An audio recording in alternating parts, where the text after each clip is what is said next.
그 기출 변형 백제반이 또 이제 끝났어요. 녹화는 제가 다 끝났습니다. 근데 이제 기출 변형 반을 또 운영을 하다 보니까 진짜 이제 기출 제 그 문풀반 내에 기출 변형 문제가 정말 많이 들어있다는 거를 저도 이제 또 다시 한번 좀 발견을 하게 됐어요. 그래서 기출의 방향을 제가 이제 굉장히 기출 변형반에서 자세하게 설명을 했는데 기출의 방향은 그러니까 과거하고 현재하고 비교를 해보면은 내용은 비슷한 부분들도 많이 들어있는 것은 사실입니다. 그런데 기출의 방향이 최근 기출의 방향이 이제 어떻게 변해가고 있냐 하면은 잘 아시겠지만 서술형 그리고 현장의 사례를 중요하게 생각하고 있고 사례들이 전부 다 이제 놀이 중심, 유아 중심으로 바뀐 사례들이 나오고 열린 답 그리고 수업 사례를 어떻게 만들 것인가, 발문을 어떻게 할 것인가 이런 형태로 변화하고 있다는 특징이 있습니다. 그러니까 같은 내용을 공부를 할지라도 조금 더 종합적으로 생각해 봐야 되는 특징이 첫 번째가 있어요.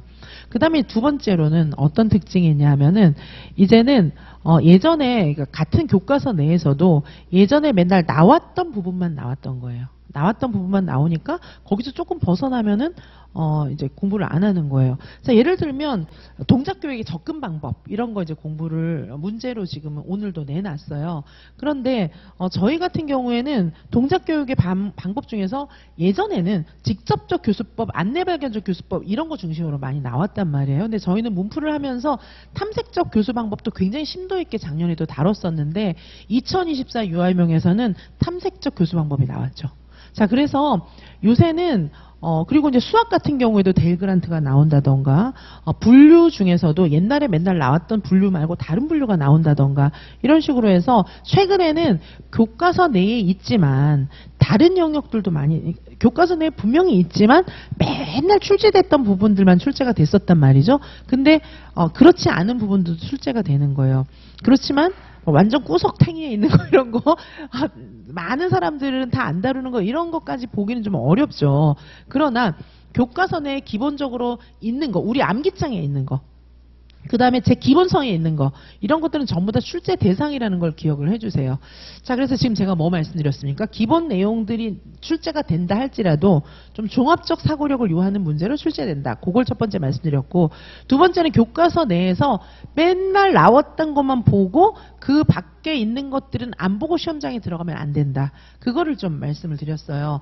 자, 그리고 이제 최근에 추세들이 많이 반영이 되고 있어요. 지속가능한 발전 특별히 2019 개정 누리과정 지속가능한 발전 제가 한마디로 얘기하지만 그 안에는 굉장히 많은 신의사 예자의 많은 내용들을 다 포함하고 있어요. 그 다음에 통합 예술 통합이라든지 통합 이런 거를 좀 기억을 해주셔야 되고 그리고 이제 시험 문제를 공부를 하실 때 선생님들께서 지식 내용들을 좀 자세히 보셔야 됩니다.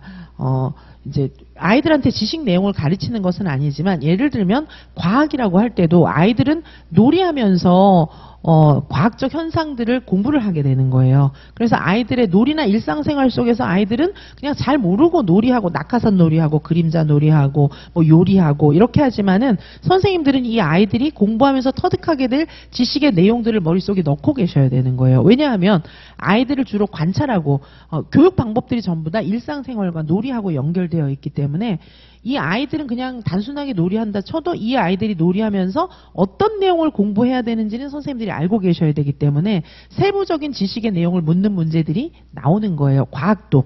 과학 2024에 어떤 거 나왔습니까? 뭐 기체, 액체, 뭐 고체, 물 변화하는 거 우리는 물론 똑같은 문제를 풀어봤어요. 그렇지만 이제 그런 내용들을 대체로 많은 수험생들이 간과하고 지나가잖아요. 이제 그런 부분들을 기억을 해주셔야 되고 예를 들면 지리 같은 경우에도 지리, 역사 이런 부분들을 선생님들이 많이 공부 안 하시는데 이제 그런 부분들도 많이 나오고 있다는 거죠. 자, 그래서 저희는 진짜 수많은 문제를 다루면서 진짜 거의 다 커버가 되고 암기장도 그렇고 기본서도 그렇고 다 커버가 되는데 기출 공부를 한다. 기출 변형을 푼다. 기출 공부를 한다는 것이 기출 변형이라고 하고 이제 뭐 시중에 놔두는 문제들이라든지 또 수험생들의 마음이라든지 이런 것들이 기출이라고 하면은 2016년도 기출을 생각하시는 것 같아요. 그래서 괄호 넣기에서 단어 집어넣는 거 그건 지금 기출이 아닙니다.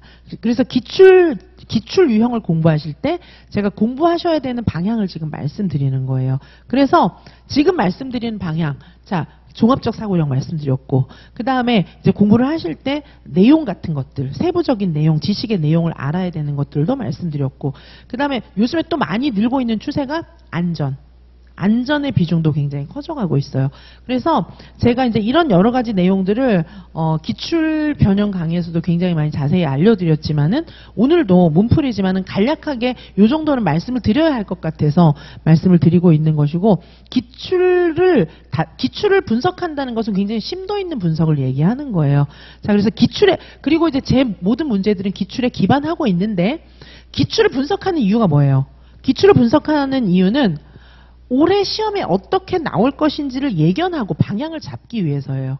단순히 옛날 10년 전의 거를 공부하고 이대로 공부해야지. 이거는 망하는 지름길이에요. 속는 지름길입니다. 그렇게 하시면 안 되고, 특별히 이제 옛날 기출부터 시작해서 지금까지를 쭉 보시면서 현재 출제 경향을 생각하시면서 올해 어떻게 출제될 것인지를 예견하는 게 좋아요. 자, 사실상 제 모든 문제들은 그걸 예견하는 것에 바탕을 두고 있기 때문에 저를 따라오시면 되는데, 가능하면 제가 설명하면서 이건 기출하고 어떤 관계가 있고 앞으로 어떻게 출제될 것이라는 얘기를 수업 시간에 가능하면 많이 할 거예요. 지금까지도 그래왔고. 그런데 이제 선생님들은 캐치하면서 공부를 하셔야 되고, 항상 생각하시면서 뭘 묻는 거지? 답이 뭐지? 그런 미세한 차이를 인식하는 것이 굉장히 중요합니다.